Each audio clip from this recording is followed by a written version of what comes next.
Constituição brasileira estabelece que é a função do Estado planejar políticas sociais e assegura à sociedade o direito à participação nesse processo, tanto na formulação, quanto no monitoramento, quanto na avaliação dessas políticas. Existem diversos mecanismos para garantir a participação social das pessoas nesses processos de formulação de políticas públicas. Alguns desses mecanismos estabelecem uma participação ampla e direta da população.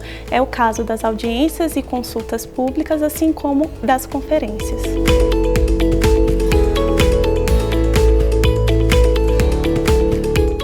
A participação social de refugiados e imigrantes tem tudo a ver com a inclusão dos imigrantes e refugiados para poder trazer os conhecimentos e as habilidades dos imigrantes para a sociedade onde eles foram acolhidos. Mas precisamos mais disso.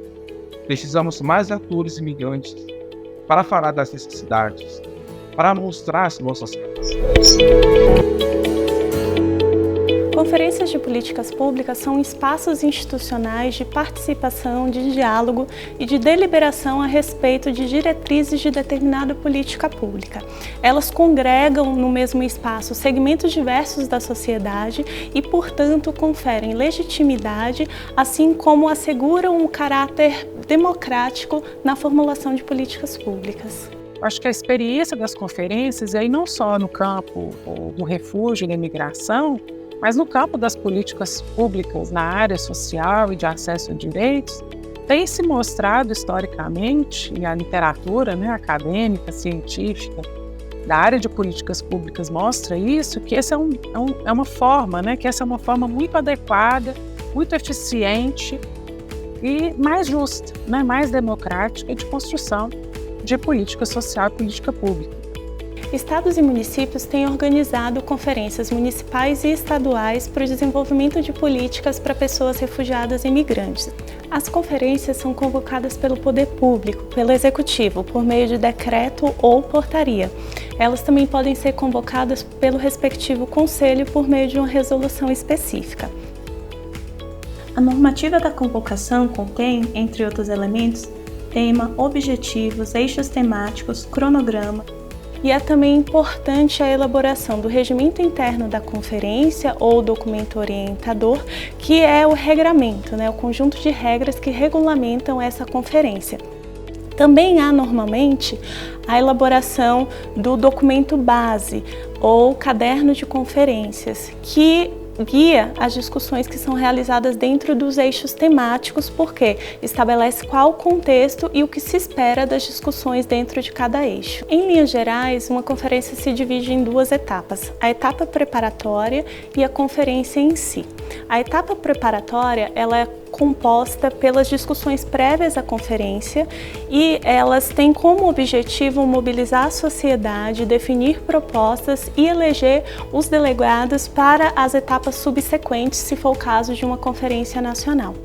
A etapa preparatória, ela pode ser mobilizada em diferentes ações. Existem as pré-conferências territorializadas que se distribuem pela cidade ou estado de acordo com uma conferência municipal ou uma conferência estadual.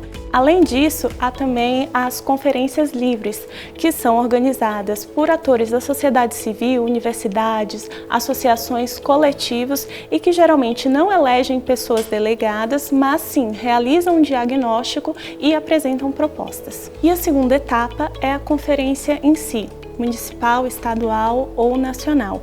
Ela é o momento em que os delegados eleitos se reúnem exatamente para discutir, avaliar e aprovar as propostas que foram colocadas ao longo desse processo.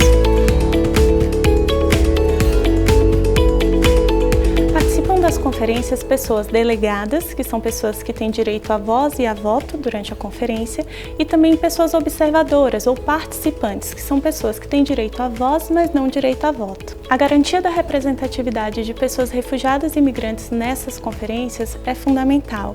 É comum, inclusive, nesse sentido, que a própria validação da conferência haja um número mínimo de participantes e dentro desse número mínimo uma proporção fixa de pessoas refugiadas e migrantes, e o mesmo se aplica para a eleição de pessoas delegadas. Por exemplo, no número mínimo de participantes de 30 pessoas, você pode manter uma proporção fixa de participação de 1/3 de pessoas refugiadas e migrantes. Na abertura da conferência, a plenária inicial é o momento em que o regimento interno é lido e então se discute a necessidade ou não de modificações e aprova tais modificações. Dos grupos de trabalho, os participantes vão então discutir os principais pontos e demandas e elaborar propostas. É necessário que haja pelo menos em cada grupo de trabalho que discute pontos de um eixo temático em específico, uma pessoa coordenadora e uma pessoa relatora. Já no final de todas as etapas, a plenária final é o momento mais importante de uma conferência. Ela é deliberativa, é formada pelos delegados que têm a competência para discutir, modificar, rejeitar ou aprovar as propostas que foram consolidadas nos grupos de trabalho. As propostas dos grupos de trabalho devem ser lidas, inclusive havendo a possibilidade de apresentação de destaques pelos participantes e em seguida devem ser votadas. Já as moções, elas podem apenas ser aprovadas ou rejeitadas na plenária final.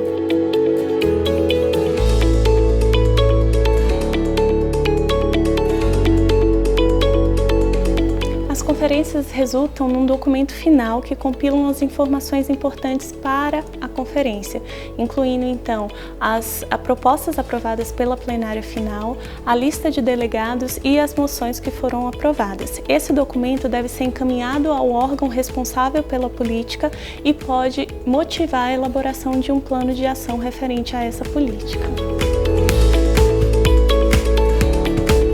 Em 2014, houve a primeira conferência nacional, a Comigrá, e no ano de 2024 será realizada a segunda edição da Comigrá, que é um espaço amplo de discussão, de participação social para o desenvolvimento de políticas para pessoas refugiadas e migrantes no país. Passo a passo para a realização de uma conferência local de políticas para refugiados e migrantes. Preparação da conferência. 1.